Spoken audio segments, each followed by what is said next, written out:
বক্তব্য আমাদের এমএলএ সাহেব বলবেন, যেভাবে আমাদের গাইডলাইন দেবে সেভাবে আমরা চলবো। প্রীতি শুভেচ্ছা জানাই। আজকে মূলত আমাদের 15টি অঞ্চলে যারা সামনের সারির নেতৃত্ব, যারা বুকচিত দিয়ে লড়াই করে, দলটাকে যারা চোখের মনির মতো দেখে, সেই আমাদের তৃণমূল কংগ্রেসের বিধানসভা থেকে শুরু করে, ব্লক থেকে শুরু করে, অঞ্চল থেকে শুরু করে, বুথ থেকে শুরু করে, মহিলা থেকে শুরু করে, যুব থেকে শুরু করে সমস্ত নেতৃত্ব আছে এখানে উপস্থিত আছে। সবার সভাপতি আমাদের আলাউদ্দিন ভাই, শাহজাহান ভাই আছে, সাদেক আছে, সোহেব ভাই আছে, হাকিম আছে, আইব ভাই থেকে শুরু করে আমাদের সমস্ত নেতৃত্ব আছে। আমি সকলের আর নাম করছি না, আমি সবাইকে ধন্যবাদ জানাই। দেখুন, আমরা একটা কর্মসূচি, আমি প্রথম বিষয় বলি এসআইআর। আপনার শুনলে অবাক হবেন, কাল পর্যন্ত ছিল 85,000, আজকে হয়েছে 90,000 ক্যানিং পূর্বে। আর ভাঙড়ে ছিল 82,000, আজকে হচ্ছে 86,000। সারা বাংলায় যে সমস্ত মাইনরিটি অ্যাসেম্বলি গুলো আছে, বিধানসভাগুলো আছে, সংখ্যালঘু বিধানসভাগুলো আছে, বিজেপি প্রয়োজনে সেন্ট্রাল ইলেকশন কমিশন, এই জ্ঞানেশ কুমারের মতো লোকেরা বিজেপির দাবেদারি করে, গোলামি করে, বিজেপির পাচকে বাংলায় বিজেপিকে ক্ষমতা আনতে চাইছে, সাধারণ মানুষের ভোটাধিকার কেড়ে নিয়ে। এর ভয়ঙ্কর পরিস্থিতি, এটা জীবনে কোনোদিন স্বাধীনতার পর এই ভারতবর্ষের মাটিতে, ভারতবর্ষের কোন একটি অঙ্গরাজ্যে এই ধরনের সন্ত্রাসী আক্রমণ এটা আমরা এর আগে কখনো দেখিনি, যেটা আজকে বিজেপি করতে চাইছে।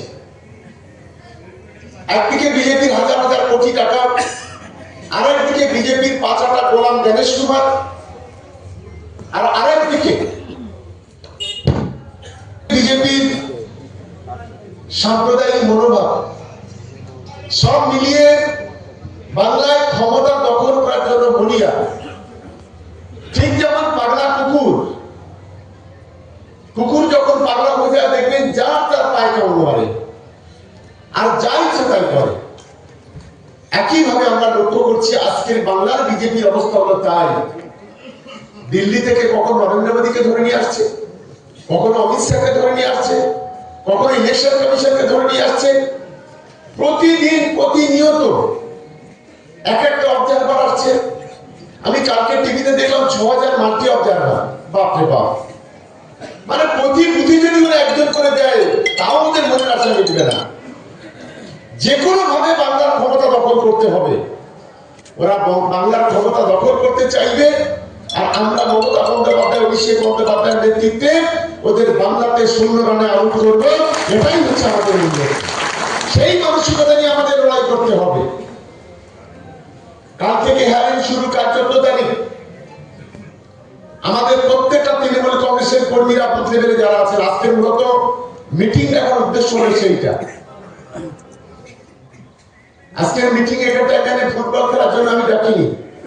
মিটিংটা ডাকা হচ্ছে এই কারণে, বাংলার মানুষের জীবন মরণের লড়াই, আমাদের বিধানসভার মানুষের জীবন বাঁচানোর লড়াই, সেই লড়াইতে আমাদের সামিল হতে হবে প্রত্যেকে। বুথে বুথে যাদেরকে নোটিশ যাচ্ছে, সেই নোটিশগুলি, তাদের সমস্যা কি, আমাদের বুথ কমিটির নেতারা, অঞ্চল কমিটির নেতারা, পঞ্চায়েতের মেম্বাররা, সমিতির মেম্বাররা, বিধানসভা কমিটির সদস্যরা বাড়িতে বাড়িতে পৌঁছে যান, তাদের সঙ্গে কথা বলুন। মানুষ আতঙ্কিত, তাদেরকে পাশে দাঁড়িয়ে এই বিপদের সময় তাদেরকে পাশে দাঁড়াতে হবে। এটাই হচ্ছে আমাদের মূল লক্ষ্য। আমি আশা করি আমার ক্যানিং পূর্ব বিধানসভা যারা আছেন, নারায়ণপুর 18 যারা আছেন, নিশ্চিতভাবে বাড়ি বসে না থেকে কাল থেকে যে কদিন হ্যারিং হবে, সেই কদিন অতন্ত্র কৌরির মতো মানুষের পাশে থেকে এই সমস্ত পেপার পত্র অফিসারের সঙ্গে কথা বলা, সবকিছু ব্যবস্থা করতে হবে। এটা হলো একটা দিক। আরেকটা আপনারা দেখেছেন যে গত কদিন আগে আমাদের পার্টির ইনচার্জ মিস্টার প্রতীক জৈন, যাকে তৃণমূল কংগ্রেস 2021-এর আগে যাকে অথরাইজ করেছে, পার্টির সমস্ত কাগজপত্র তাদের কাছে, হঠাৎ করে ইডি সেখানে রেড করে দিল। ভারতবর্ষের আইপ্যাকে 3টে দপ্তর আছে, একটা আছে দিল্লিতে, একটা আছে আহমেদাবাদে, আর একটা আছে বাংলাতে। তাহলে হঠাৎ করে যদি রেড যদি করতে হয়, তাহলে তিনটে রাজ্যে করা হলো না কেন? 3টে অফিসে করা হলো না কেন? শুধুমাত্র পশ্চিমবাংলায় তৃণমূল কংগ্রেস আছে, তাই তো আইপ্যাকের যে কর্মকর্তা কর্ণধর, সেই প্রতীক জৈনের বাড়ি এবং অফিস, সেখানেই রেড করতে হবে, সেখানেই ঘা দিতে হবে। ওরা জানে না এটা হচ্ছে বাংলা, আর বাংলার জননেত্রী নয়। একদিকে বাংলার জননেত্রী, দেশের জননেত্রী, আর একদিকে বাংলার বাঘিনীর নাম হচ্ছে মমতা বন্দ্যোপাধ্যায়। সুদে আসলে গোড়ায় গন্ডায় বুঝিয়ে দিয়েছেন যে কোন পরিবারের কোন সম্পত্তিতে যদি কেউ হাত দেয়, সেটা কখনো মেনে নেওয়া যায় না, এটা কিন্তু প্রমাণ করে দিয়েছে। আপনারা বলুন তো, আপনাদের তো প্রত্যেকের সংসার আছে, পরিবার আছে, আপনার বাড়ি জমি দলিল আছে, ছেলের স্কুলের সার্টিফিকেট আছে, আপনার বাড়ি আধার কার্ড আছে, আপনার কিছু নথিপত্র আছে, কাগজপত্র আছে। হঠাৎ করে কেউ যদি মনে করে আমি গিয়েই ওগুলো বের করে নিয়ে চলে আসবো, আপনি সেটা মেনে নেবেন? আপনি কখনো মেনে নেবেন না। তাই তো মমতা বন্দ্যোপাধ্যায় তিনি বুক চিতিয়ে দাঁড়িয়ে লড়াই করে সেখান থেকে এই কাগজপত্র, নিশ্চিতভাবে দলের যে কাগজপত্র, সেগুলো উদ্ধার করেছে। চোর, একটা চোর, বড় চোর এই নরেন্দ্র মোদীর লোকেরা। সিবিআই কে দিয়ে, ইডি দিয়ে কেন? যদি বুকের পাটা থাকে, বাংলায় সমস্ত দেশের নেতাদের এনে, বিজেপি নেতাদের এনে মমতা বন্দ্যোপাধ্যায়, অভিষেক বন্দ্যোপাধ্যায়ের বিরুদ্ধে লড়াই করো। এই কাপুরুষের দলেরা মমতা বন্দ্যোপাধ্যায়ের একটা ইঞ্জিন আটকাতে গিয়ে দেশের সমস্ত ইঞ্জিন নামিয়ে দিচ্ছে। শুধু পলিটিক্যাল ইঞ্জিন নয়, যত এজেন্সি আছে সব ব্যবহার করছে।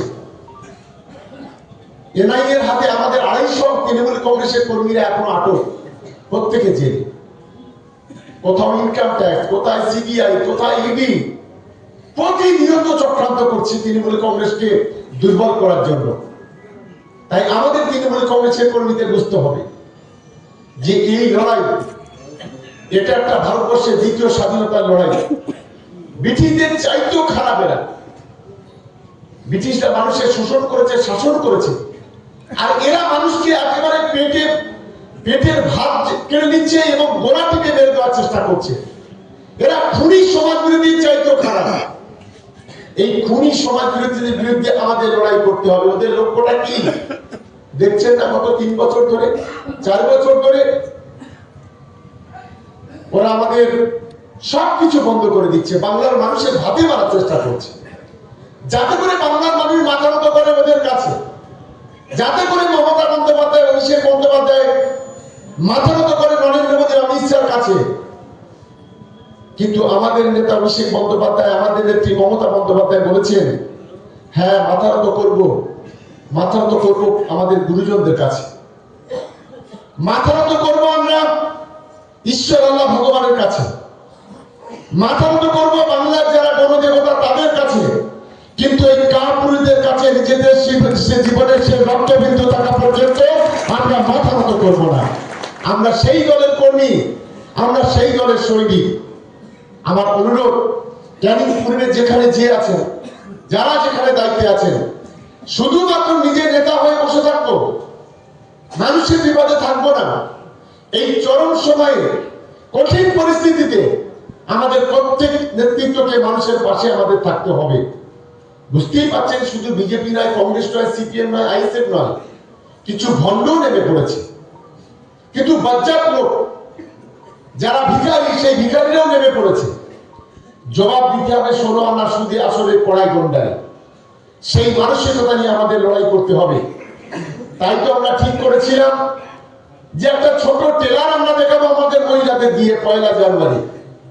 কিন্তু আপনারা জানেন যে 2 তারিখে থেকে মাধ্যমিক পরীক্ষা, 2 তারিখ থেকে টানা শুরু হবে, 12 তারিখ পর্যন্ত মাধ্যমিক, তারপরে উচ্চ মাধ্যমিক শুরু হবে, তারপরে রমজান মাস 17 তারিখ থেকে শুরু হবে, ফলে আমাদের এই জায়গাটা ওই মাসে সভা করার কোনো গ্যাপ আমাদের নেই, তাহলে আমাদের এই মাসে সভা করতে হবে।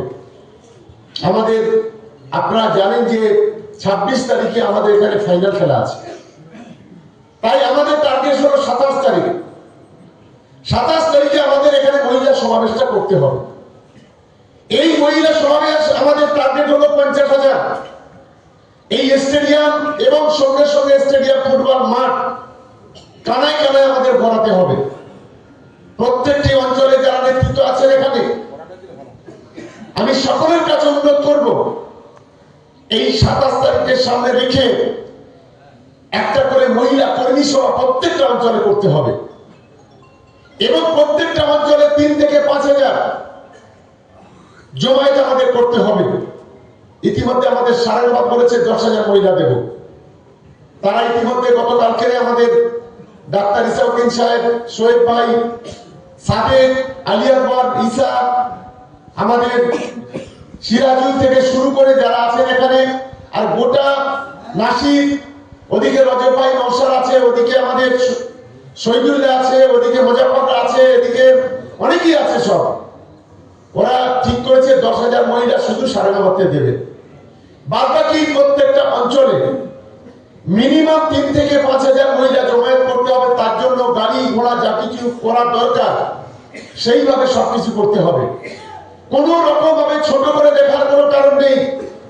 আমরা এই মহিলা সমাবেশ, তারপরে রমজান মাসের পরে একটা সন্ধ্যা একটা সমাবেশ, আর লাস্ট জীবনতলা একটা সমাবেশের মধ্য দিয়ে আমরা এবারে নির্বাচনী প্রক্রিয়া আমরা শেষ করব। আমি সেই জন্য আমার সকল সহকর্মী সহযোদ্ধারা যারা আজকে এসেছেন, আজকে উপস্থিত আছেন এই মিটিংয়ে, আমাদের কাল থেকে আমাদের প্রস্তুতি প্রিপারেশন নিতে হবে। আর কাল থেকে আমাদের উন্নয়নের সংগ্রামটা পুরো বন্ধ। এটা আমরা অলরেডি আইপ্যাকের সঙ্গে কথা বলে দিচ্ছি। কোন জায়গায় কাল থেকে উন্নয়নের সংগ্রাম ও মাসের 2 তারিখ পর্যন্ত হবে না। যতক্ষণ না পর্যন্ত হিয়ারিং শেষ হবে ততক্ষণ পর্যন্ত উন্নয়নের সংগ্রামটা বন্ধ থাকবে। এটা আমরা আইপ্যাকের সঙ্গে কথা বলে নিলাম। সেই কারণ উন্নয়নের সংগ্রাম হলে প্রত্যেকে এই মিটিং এর কাজে ব্যস্ত থাকবে, নানান সমস্যা হবে। সেই কারণে সমস্ত উন্নয়নের সংগ্রাম বন্ধ। কিন্তু 27 তারিখে আমাদের যে মেঘা সমাবেশ মহিলা, এই মেঘা সমাবেশে আমাদের মহিলা তৃণমূল কংগ্রেসের ব্লক কমিটিটা আগামীকাল ডাকার কথা আছে। আগামীকাল মহিলা ব্লক কমিটি ডাকা আছে।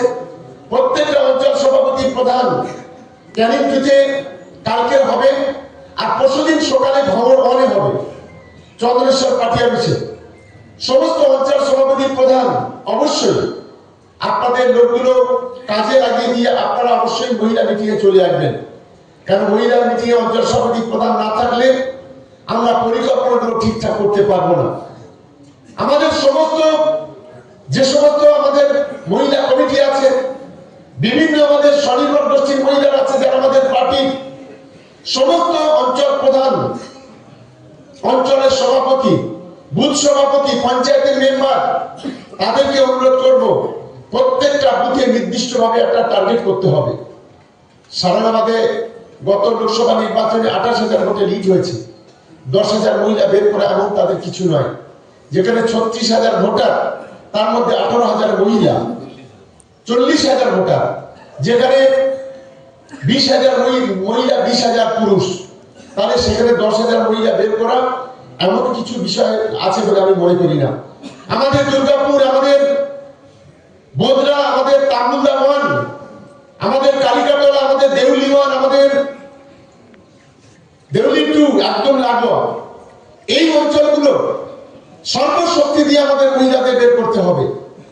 এটা যেন কোনো জায়গায় কোনো কেউ যদি কার্পণ্য করে, আমার খুব খরাখরি কথা, যদি না পারেন সাধারণ কর্মী হয়ে, বন্ধু হয়ে আমাদের সঙ্গে থাকুন। দলের পদে থেকে আমরা কোনোদিন পিঠ দেখাইনি, আর এই নির্বাচনে ওই কাপড়দের কাছে পিঠ দেখাবো না।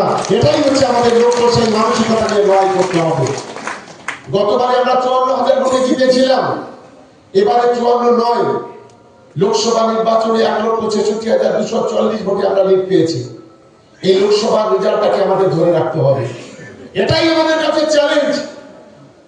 যারা আমাদের এখানে ভোটে দাঁড়াবে সারা জীবনভর কোনোদিন যেন ক্যানিং পূর্বের দিকে ফিরে না তাকায়, সেই ব্যবস্থা তৃণমূল কংগ্রেসের পক্ষ থেকে আমাদের করতে হবে। সেই মানসিকতা নিয়ে লড়াই করতে হবে। 1 ইঞ্চি জমি ছাড়ার কোনো জায়গা নেই। আপনারা যারা বসে আছেন, আপনারা করবেন ক্যানিং পূর্ব বিধানসভা নির্বাচন, আর আপনার আশীর্বাদ দোয়া ভালোবাসা নিয়ে আমার লক্ষ্য হলো ভারত থেকে ওই জঞ্জাটাকে সাফ করে দেওয়া। সেটাই হচ্ছে আমার লক্ষ্য। যারা আজকের ধর্মকে সামনে রেখে রাজনীতি করে মানুষকে বিভাজন করতে চাইছে, মানুষকে বিপদে পরিচালিত করতে চাইছে, এটাই হচ্ছে আমাদের মূল লক্ষ্য। তাই আমি 2টোর সময় আমাদের এই মহিলা সমাবেশটা হবে। 2টো থেকে 3টের মধ্যে ফুল্লি জমায়েত করতে হবে। এটা আমি সকল তৃণমূল কংগ্রেসের কর্মী, আমাদের মহিলা নেতৃত্ব যারা আছেন, আমি তাদের অনুরোধ করবো, এবং পার্টির যারা নেতৃত্ব আছেন, শীতের সময় 4টের মধ্যে আমাদের আবার মিটিং শেষ করতে হবে, সবাই আবার বাড়ি ফিরে যাবে। যার কারণে আমরা যত দ্রুত সম্ভব এই স্টেডিয়াম যদি আমরা মহিলা সমাবেশের মধ্যে কানায় কানায় ভরিয়ে দিতে পারি, তাহলে মহিলা সমাবেশ সারা বাংলার মধ্যে 1 নম্বর স্থানে থাকবে ক্যানিং পূর্ব বিধানসভা। এটা নিশ্চিতভাবে আমি মনে করি, কারণ এটা আমাদের কাছে এই মাঠ ভরাতে গেলে আমাদের সকলে যদি চ্যালেঞ্জ হিসেবে না নেই, সকলে যদি দায়িত্ব না নেই, তাহলে কিন্তু এখানে মহিলা সমাবেশ ফুলফিল করা, এই মাঠ ভরানো আমাদের কাছে সম্ভব নয়। আমি আশা করি কি আমাদের যারা নেতৃত্ব সামনে পিছনে আছেন, কি পারা যাবে? কথা দিচ্ছেন তো, জোরে বলতে কথা দিচ্ছেন। তাহলে আমরা কোনো কাজে কোনোদিন হারিনি। সেই একটা স্লোগান আছে, যতই করো হামলা জিতবে আবার বাংলা, আবার জিতবো বাংলা। তা ওরা যতই আমাদের হামলা করুক, ততই আমরা গর্জে উঠবো, ততই ওরা যত তাকাবে আমরা ততই গর্জাবো।